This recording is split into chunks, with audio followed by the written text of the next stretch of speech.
Assalamualaikum warahmatullahi wabarakatuh. Alhamdulillahirrabbilalamin. Wassalatu wassalamu ala asrofil anbiya'i wal mursalin Sayyidina Muhammadin wa ala alihi wa sahbihi ajma'i amma ba'du. Pertama-tama, marilah kita panjatkan puja dan puji syukur atas kehadirat Allah Subhanahu wa Ta'ala, yang mana pada kesempatan kali ini kita masih bisa merasakan indahnya bulan suci Ramadan. Yang kedua, tak lupa pula selalu kita haturkan kepada junjungan kita Nabi besar Nabi Agung Nabi Muhammad SAW yang telah menuntun kita ke jalan kebenaran. Dan juga tidak lupa kami hormati dosen pengampu mata kuliah Kode Etik Psikologi Bapak Hanis Ribut Makassara yang akan membimbing kita untuk 1 semester ke depan.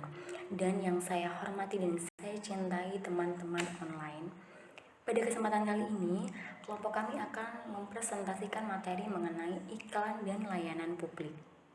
Sebagai perkenalan, kelompok kami terdiri dari Dwi Eti Widiana, Rizky Dwi Agustina, Yunis Futihat Rahmawati, Vicky Sinta Nurika, dan Reni Triwahyuni. Sebagai pengantar materi, saya akan menyapa teman-teman terlebih dahulu. Halo, selamat pagi. Semoga tidak bosan ya dalam beberapa menit ke depan untuk mendengarkan video presentasi dari kami. Oke, masuk ke dalam materi. Iklan dan pernyataan publik menjadi salah satu bab penting yang dibahas dalam Kode Etik Psikologi. Kenapa? Karena dalam kode etik, iklan dan pernyataan publik akan membantu seseorang psikolog untuk mengetahui batasan-batasan apa saja yang harus dilakukan ketika bekerja. Oleh karena itu, untuk mengetahui lebih lanjut mengenai detail apa saja sih yang perlu dibahas dalam iklan dan layanan publik, sekaligus untuk meminimalisir pelanggaran dalam praktek psikolog. Nah, di kesempatan kali ini kami mencoba mengulasnya dalam sebuah tulisan makalah dan video presentasi.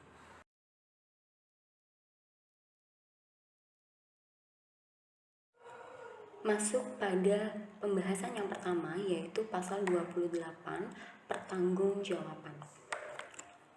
Psikolog memberikan pernyataan kepada masyarakat melalui berbagai jalur. Pernyataan tersebut harus disampaikan melalui beberapa kriteria, semisal bijaksana, jujur, teliti, dan hati-hati.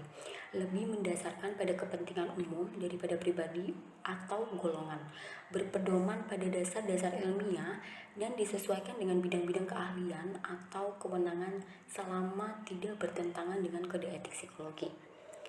Kemudian, psikolog dalam memberikan pernyataan yang dibuat harus mencantumkan gelar atau identitasnya. Nah, sesuai dengan gelar yang diperoleh dari institusi pendidikan yang terakreditasi secara nasional, atau bisa juga mencantumkan sebutan psikolog sesuai dengan sertifikat yang diperoleh. Kemudian, psikolog tidak boleh membuat pernyataan palsu atau menipu ataupun curang mengenai gelar akademik atau jasa, gelar profesi, pelatihan mengenai atau kompetensi yang dimiliki, izin praktek, dan lain sebagainya.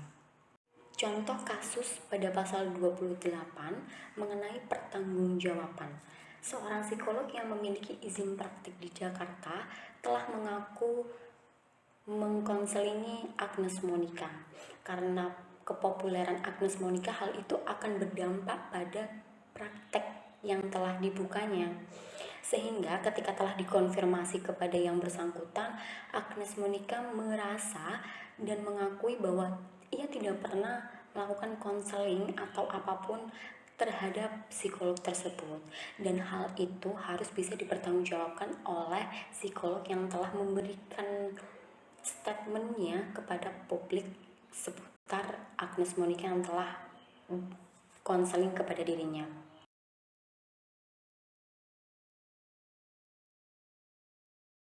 Yang kedua adalah pasal 29 mengenai keterlibatan pihak lain terkait pernyataan publik. Yang pertama, pihak yang membantu mempromosikan psikolog, tanggung jawab atas apa yang dipromosikan berada di tangan psikolog. Yang kedua, bila ada pihak ketiga melakukan penipuan atau mempromosikan maka psikolog memiliki hak untuk menjelaskan kebenarannya. Yang ketiga, psikolog tidak memberikan kompensasi pada karyawan pers, baik cetak maupun elektronik ataupun media komunikasi lainnya sebagai imbalan untuk publikasi pernyataan dalam berita. Contoh kasus pada pasal 29 yaitu ada seorang psikolog yang telah mendapatkan izin praktek yang memperkenalkan dirinya di masyarakat luas dengan menggunakan salah satu biro iklan yang cukup ternama, dan di situ biro iklan diberikan kompensasi sejumlah uang untuk memberitakan mengenai dirinya dengan kualifikasi keahlian yang berlebih yang tidak sebanding dengan kemampuannya, dan itu sebenarnya harus dipertanggungjawabkan oleh psikolognya sendiri.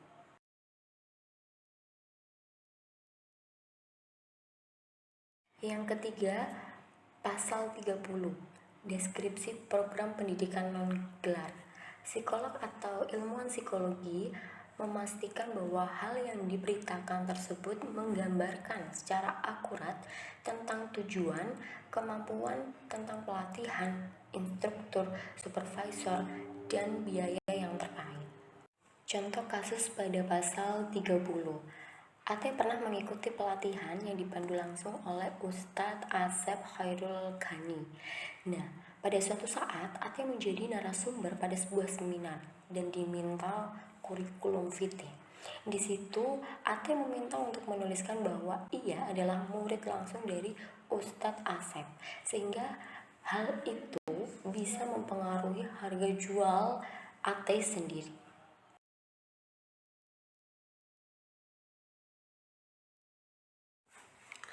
Pasal 31.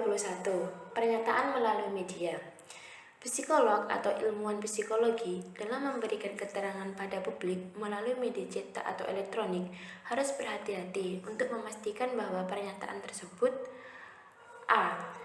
konsisten terhadap kode etik, terus berdasarkan pada pengetahuan atau pendidikan profesional pelatihan, konsep teoritis, dan konsep praktek psikologi yang tepat, berdasar pada asas praduga tak bersalah, telah mempertimbangkan batasan kerahasiaan sesuai dengan pasal 24 buku kode etik ini.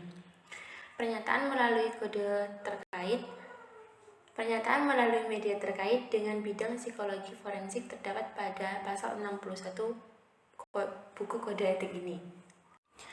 Contoh kasus pasal 31. Seorang psikologi atau konsultan yang berkedudukan di Fakultas Psikologi mampu melakukan pelanggaran berupa manipulasi data psikologi dan melakukan pencemaran nama baik. Ada beberapa korban yang mengalami gangguan jiwa akibat dekonkompatologi, dan pada akhirnya Harris dan Vincent saling menjelekkan satu sama lain.